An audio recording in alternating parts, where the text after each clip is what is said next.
everyone, this is Fantasy-esque and welcome back to the Fairy Amazon Challenge in The Sims 4. We are following the reign of Queen Supriya Reed Daisy, who has recently announced the betrothal of Prince Uther with her daughter, Crown Princess Lynette. While the match has been met with hesitation from the couple involved, the fairies are focused on something entirely new. It is time for the court's first royal archery contest, and everyone is eager to see how their heiress will perform, particularly after what they consider to be a powerful match. We are picking up at 6 a.m. on Sunday. As you can see, the royal archery contest has begun, and everyone is gathered in the archery yard. Now, I have their autonomy off because I want to see how things go down if I set this as an event rather than having them contend with each other one by one, and it would be nice if they were all kind of present in the archery yard rather than roaming around the castle. Or not the castle, the royal grounds. So I am going to head over to our queen and we are going to set an event, if possible. Thank you. It might not be here. Where is all the social stuff? Where's all the social stuff? Plan a social event. And hopefully this all goes to plan. I'm hoping that within the confines of the contest, they will autonomously, take part. Let's see. This is so interesting. Romantic repair date. I have never seen this before. Neither have I seen ranch animal day or ranch gathering. Or a friendly hangout. Or a funeral. Oh.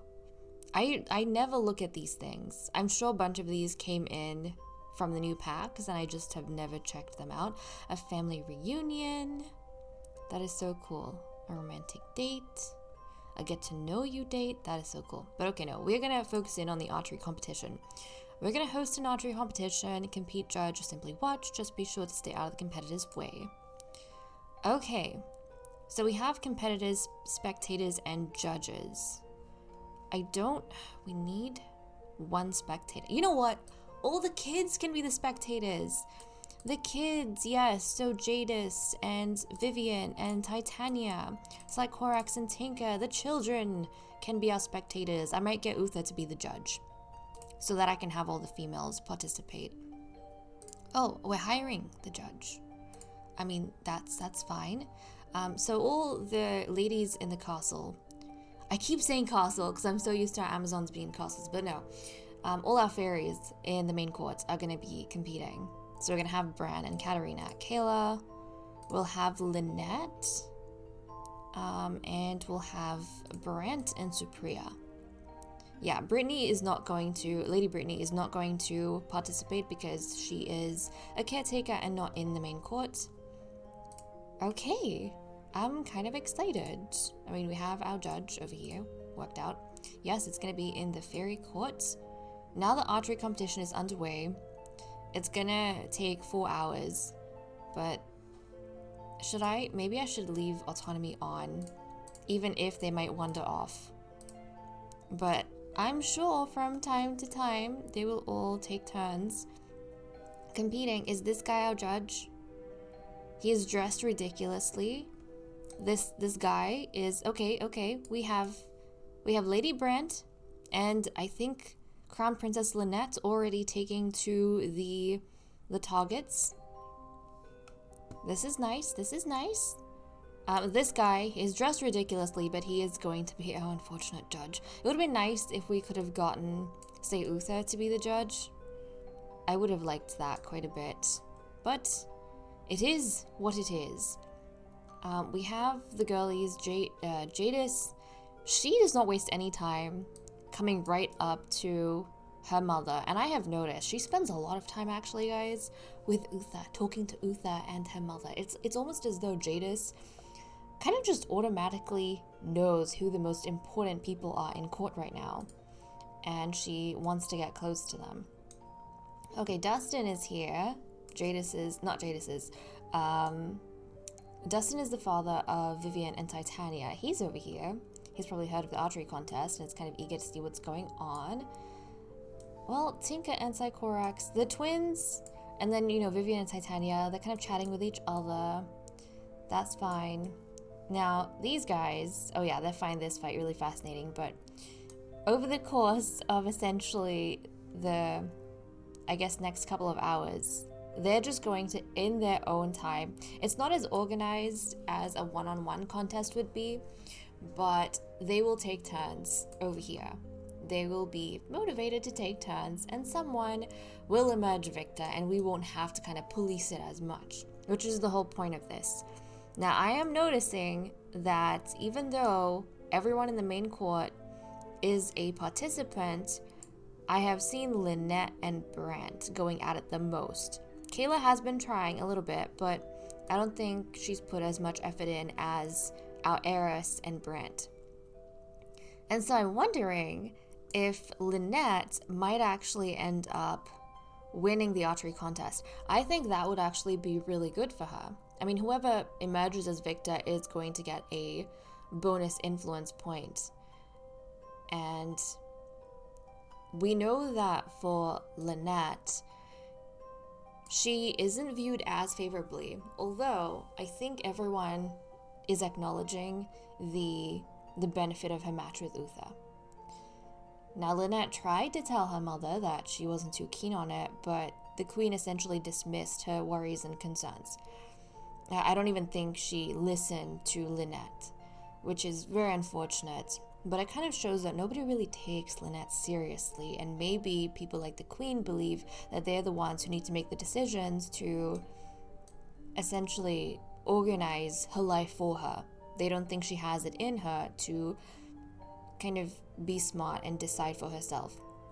So if she does manage to win the archery contest, that would be the first step in showing everyone that Lynette is not a little girl anymore. She is growing up, and she is capable in her own way. She might not be exactly what Jadis is, but she has a different streak of capability.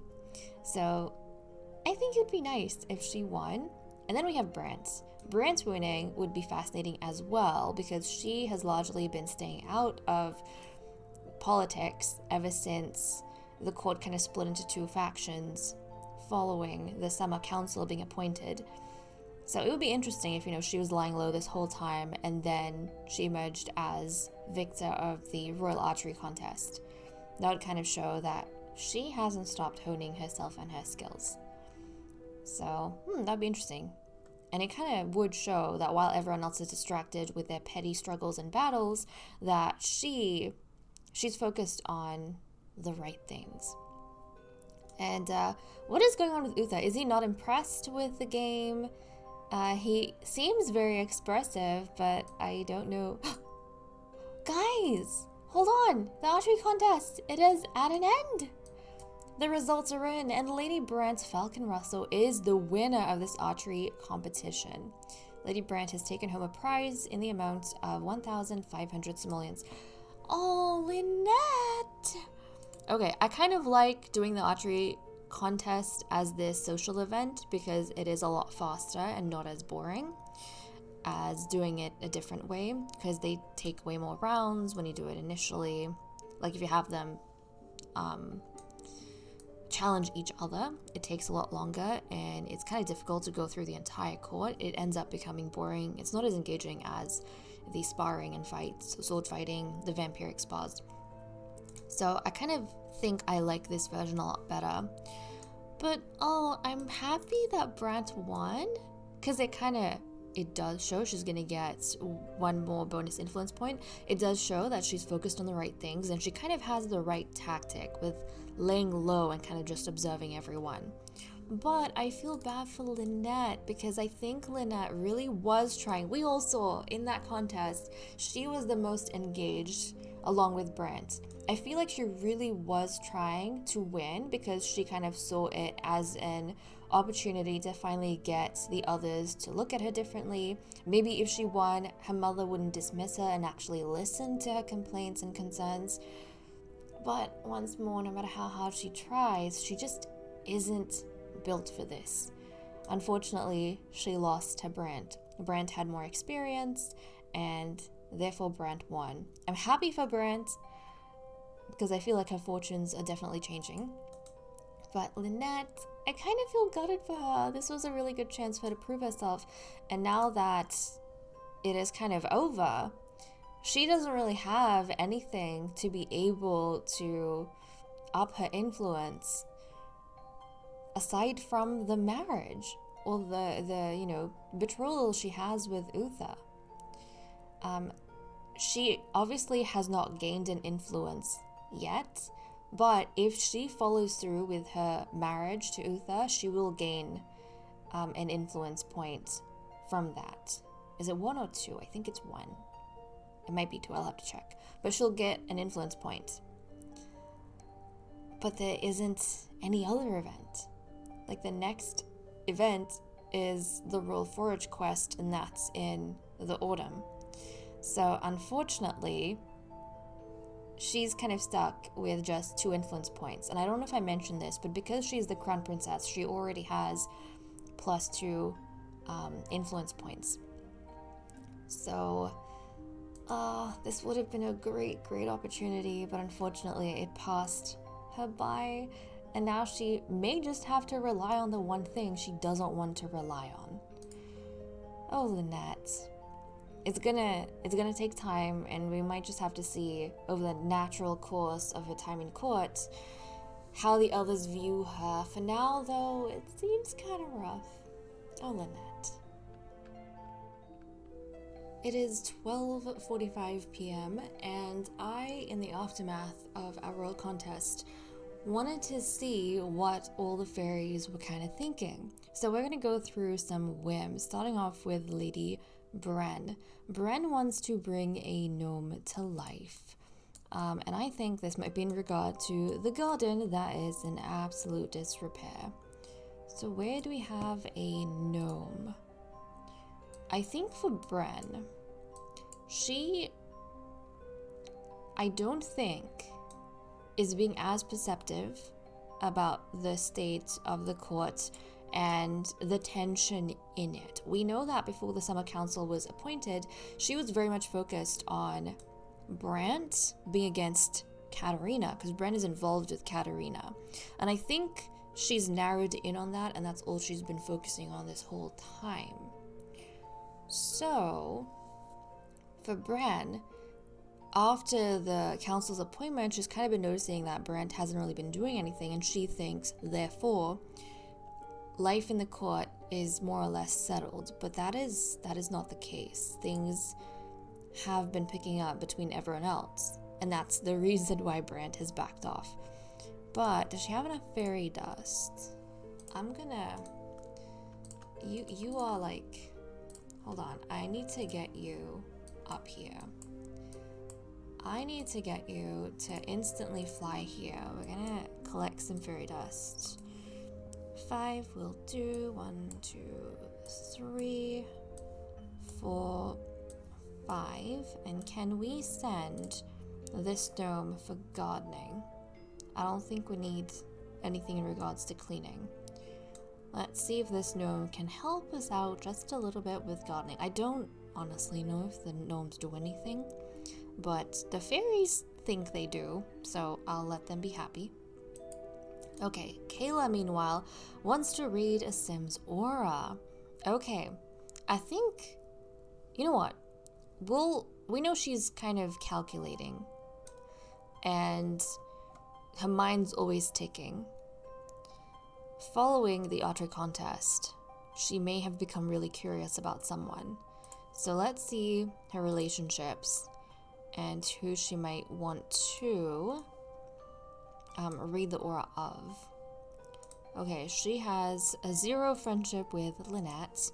She has a 95 with Bran, 100 with Katerina, a 79 with Brant, and 100 with Supriya. And she has good compatibility with Katerina, so it's Katerina. She wants to read Katerina's aura. So let's get her to do that. Where would that be? Okay, here we go. Read aura.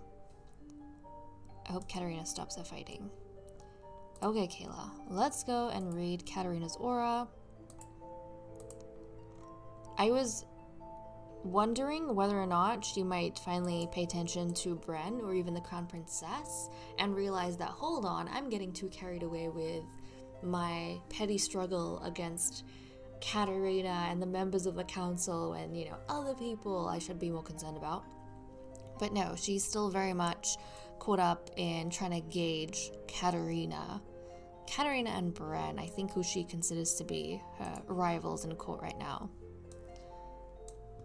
So she's going to try and read Katerina's aura. And let's see. You're probably thinking, pink is obviously love, right? But you are much more than this. Trustworthy, devoted, and compassionate. Okay, so I think I can interpret this as Kayla seeing and noticing that Katerina is genuinely in love with Bren, and she is also wholeheartedly devoted to Queen Supriya. Therefore, she does not think that she has unfairly won her place in the council. And I think for Kayla, that kind of makes it worse. That kind of makes this whole thing worse, because if Katerina had acknowledged that she had unfairly won her position, maybe that would temper Kayla's anger at the situation just a little bit. But in her frustration, she's kind of misconstruing Katerina's good intentions, and she's thinking to herself, well, she doesn't even see that she's doing anything wrong. She thinks she's entitled to all of this, which is kind of intriguing. I wonder when and if Kayla will ever be able to be at peace with that. Sometimes I wonder, because she has such a good relationship with Katerina, whether Kayla is having a hard time accepting any of this and is kind of butting heads with Katerina so much because she genuinely likes Katerina as a friend and looks up to her so much that it's almost as though she has turned Katerina into an ideal that she is trying to meet, become, and fulfill. And so she can't help but react negatively to Katerina making progress and leaving her behind, because she desperately wants to kind of become Katerina. It's definitely something to think about. Let me clean up these plates. And we shall move on to Crown Princess Lynette, who is sitting here. Interesting. Sharing space with Kayla. She wants to work on awkwardness. Okay, so going off our princess losing in the archery contest, I think she would kind of realize that she is quite disadvantaged, and I think she would want to, as such, work on her awkwardness. She is, I think, feeling a little bit suffocated or constricted by the fact that even someone she considered really close to her, like her mother, won't listen to her. I don't think up until this point she realized how weak her position in court was. I mean, yes, she knew that nobody else had a good impression of her growing up, but her mother has always been backing her. And she thought that her mother was backing her because she kind of believed in her, but that's not the case. Her mother is backing her because she is, by her birthright, the heiress. But her mother doesn't think that she has what it takes to make her own decisions. So I can see Lynette wanting to fix herself, like trying to fix herself so that her mother actually sees her for an individual. Oh, I feel really, really bad for Lynette, guys. I really do. But I admire how hard she works. I admire. When she was young, I thought she was going to be completely spoilt and end up useless, but no, she's not, and that makes me really happy. Meanwhile, Supriya, since when does she have romance with Brent? They have bad compatibility. She has a -1 friendship with her and a 10 romance with her? Since when? Brent, what have you been doing in the background? But she wants to enchant 3 plants. Okay, do we need... She's been in here, hasn't she? I think she has. We need 5 piles. I need 15 piles of fairy dust. Okay. While she's up doing her own thing, let me collect my 15 piles of fairy dust. Where are my fairy dusts? Okay, we need 15. Just pop all these here. Also, I did not realize when the fairies were dropping all the fairy dust, but I think it's when they get happy. I don't know if it's when they're happy or the emotional force is full. That's when they tend to drop these. Okay, she's gonna come in here and she's gonna enchant some of these plants. Let's enchant. And is something dead and dying? This is dead and dying. We won't worry about that now. We're gonna enchant this plant. We'll enchant this plant. Yes. And then we'll dispose of the dead and dying one. Excellent. But I think what I'm gonna interpret this as, Queen Cypria, she kind of feels like, in a lot of ways, she is tending to her daughter's life just like she's tending to this garden. And she has everything in order. Things have been progressing quite perfectly. Her daughter's kind of path in life is a bit more solidified, it's a bit more certain, and I think Cypria is quite proud of the way she's handled the situation. She doesn't really see anything wrong with her dismissing Lynette's opinions because I don't think she noticed it. It's not as though she's deliberately trying to destroy her daughter's confidence. It's not that. She just thinks that Lynette is very weak and she wants to ensure her strength. And so Cypria's kind of making decisions she feels is going to reinforce her daughter's place in the court. And so I think she's a little bit lost in everything she's doing and not necessarily in working together with Lynette. So she's kind of tending to her daughter's place in court, making all these decisions for her, and she feels like everything is good. She's nurturing, essentially, the garden that is her family and ensuring that it is strong in the future. So that's Cypria. Meanwhile, Lady Brent, who is chumming up to Kayla, because she and Kayla kind of fall into the same faction in the split court, she also wants to work on awkwardness, but I think her motivation for this is a little bit different to Lynette. Lynette was doing it in kind of disappointment, but Brant, she kind of knows that she struggles with basically everyone in court, and I think that with the recent victory under her belt and the additional influence points, she wants to kind of add the cherry on top by trying to work on her awkwardness and use this time period to her advantage to kind of bridge the gap with some of the other members of court. So where can I send her? I think we only have this one mirror in here. I guess we'll have to send her to a bathroom to work on her awkwardness. I mean, that's fine. She can go do that since our crown princess has taken up the other one.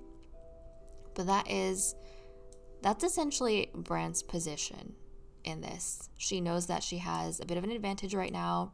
In fact, with the +1 influence point, she now has a total of 5 influence points, which is the same amount as Lady Katarina. So Brant's influence in court is equal to that of Katarina, which is really, really nice. It's strange how under Queen Justin, Brant and Katarina were members of the Queen's Council, and now they've become rivals. Isn't that fascinating? And they both had twin daughters. It's just so many parallels. But yeah, that's what we have going on here. Now, in terms of Lynette's marriage to Uther, I did check up on the rules, and actually, since Uther is a royal, if Lynette were to marry him, she would gain +2 influence points, not 1. She would gain 2 because he's a royal. And that would bring her to a total of 4. Right now, she has 2 influence points. So that is a big deal. This marriage is a big deal for her. But that is kind of all we have for the whims. Now that I think I might have mentioned this before, but now that our main court is kind of growing a bit more, I'm not going to be going through like every single fairy's whims. I'll keep it to 5 fairies per episode. Maybe that's not right. I'll have to see. At a time. Instead of episode, I'll say at a time. So I'll go through 5 whims at a time. And if I decide to, extend the episode, I'll kind of have maybe 2 sections if I'm like dealing with whims. And in each section, I'll have just 5 whims I go through, and then if I want to do another section where we're addressing whims, then I'll do another 5. That way we don't get too overwhelmed. So this time around, we didn't really take a look at Katarina, but that's okay because I think we took a look at Katarina in the last episode. And with that said and done, I am going to leave off here. Thank you so much for watching. I hope you all enjoyed, and I will see you all next time. Bye-bye.